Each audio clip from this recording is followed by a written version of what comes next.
Hello world, this is the Calamity Cat, and in this video today I'm going to be doing a little experiment with resin and using some fluorescent pigments from solarcolordust.com. Now, as with most resin projects, first you've got to mix the resin. You've got to use your hardener and your resin, and you just mix according to your manufacturer's directions. Now I'm not going to sit here and make you watch me mix this resin until it's ready to go. So I'm going to go ahead and use a jump cut, and once it's ready we'll continue the rest of the video. Welcome back, and as you can see I have finished mixing my resin here. Next I'm going to set this off to the side, and I've got 3 cups. Now if you notice, these cups look kind of funny, and that's because I've used them before, but the resin inside is hardened and I'm going to reuse them. And in each cup I'm going to put a little bit of this fluorescent pigment from solarcolordust.com. This one is sky blue, and I'm just going to unscrew the top here. Get one of the scoops and just scoop a little bit out and put it into this cup. A little bit more. Then next I've got some purple fluorescent pigments, and we're going to do the same thing.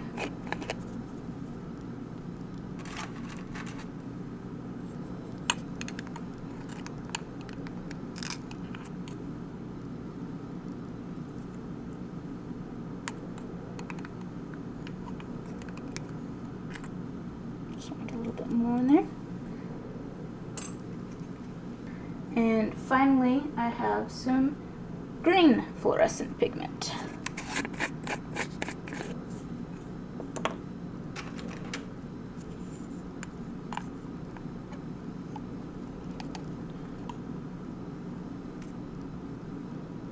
I'm not really measuring.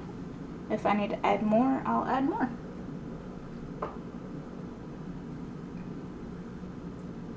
I'm going to take my resin, and since I plan on using green the least, I'm going to just pour well, actually I'm only going to pour a little bit into each first, just to mix it up, and then I'll pour a little bit more in to get to the amount that I plan on using.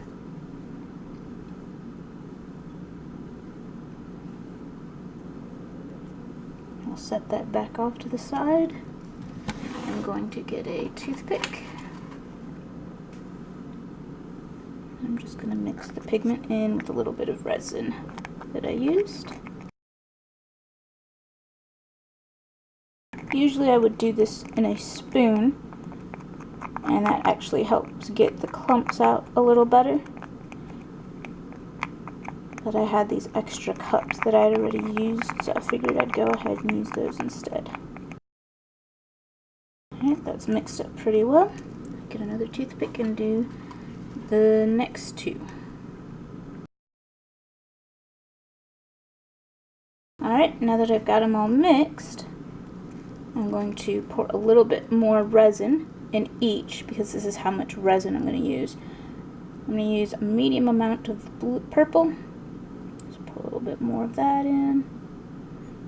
I'm going to use a really small amount of the green, so I'm going to pour a tad bit more of that. And I plan to use the most of the blue.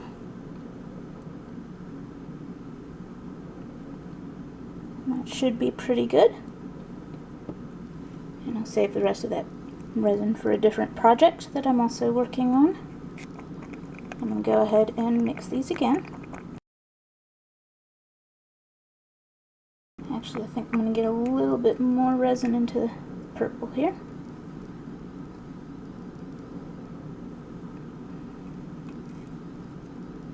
And I'm going to put some more pigment in it as well.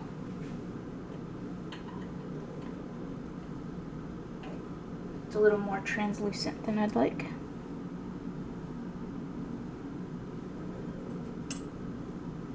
I'll mix it again.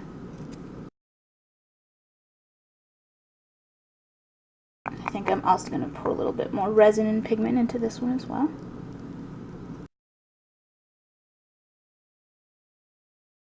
And finally the blue, which I know I'm going to need more resin in already.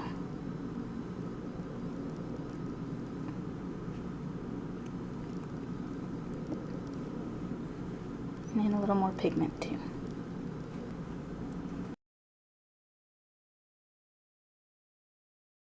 Alright, let's look at the mold I'll be using.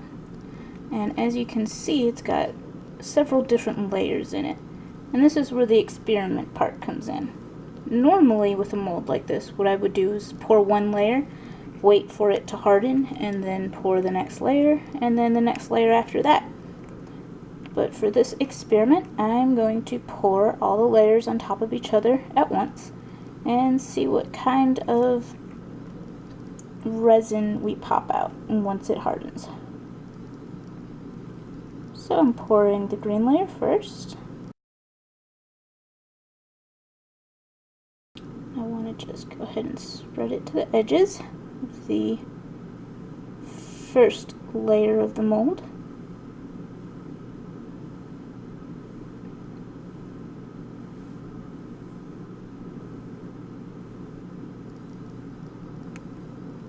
And next I am going to do purple. I'm going to kind of pour this in a corner and let it kind of go over itself. As you can see, it's kind of already mixing with the green on its own accord there. So I'm not going to have a solid layered look, I don't think, like I would normally get with each layer drying in between. I'm just pushing the resin out to the edges there. And finally, the blue.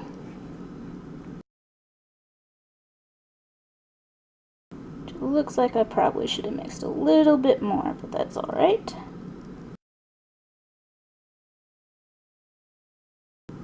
I'm going to go ahead and get some more resin and some more pigment and mix a little more.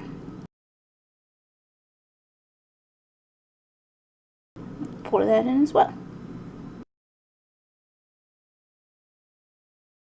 I'm just going to take a look at the bottom of this real quick, see if I want to put more blue in there or not. That's okay. That'll be good enough. Do need to get it to the edge on the bottom here though.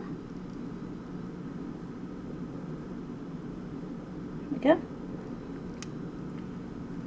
And now we're just going to let it set and harden. And I will see you after the jump cut. Alright, welcome back, and now we're ready to pop the resin out of the mold here. And we'll take a look and see what it looks like. And there we go.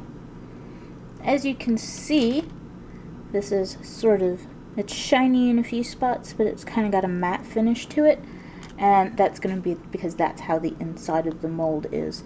Your resin only pops out shiny if the inside of your mold is shiny. But other than that, it has a pretty cool effect. You can kind of see that some of the pigment, because I didn't quite get it completely mixed, has sunk to the bottom, which on the mold, when it sinks to the bottom and you pop it out, it's going to sink to the top. It definitely has an interesting look to it, and we can go ahead and check it out and see what it looks like under the black light. See if that's dark enough here. If not, I'll turn off the other light as well. So here we go. This is just a little black light. And I like the way the pigment sort of pops out. That's sunk, and we'll give it another look with this other light completely off. Let's see, there we go. I think it's got a pretty cool look to it. Let's see if we can get a little closer there.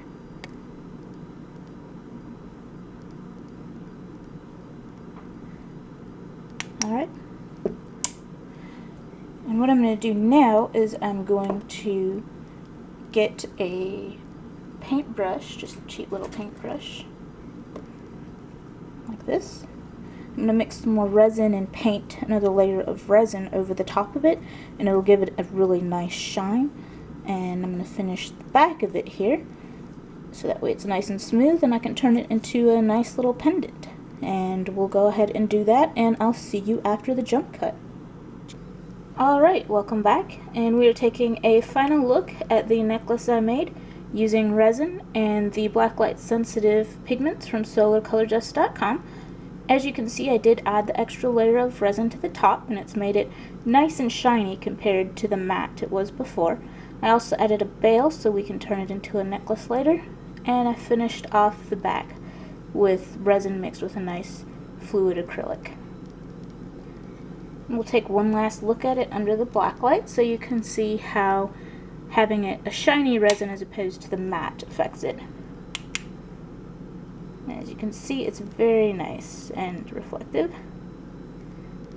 It really picks up that blacklight, and it's actually so reflective you can see the light bulbs in my blacklight reflected in the piece now.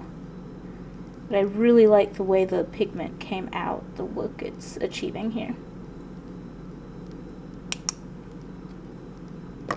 Alright, thank you very much for taking the time to watch my video.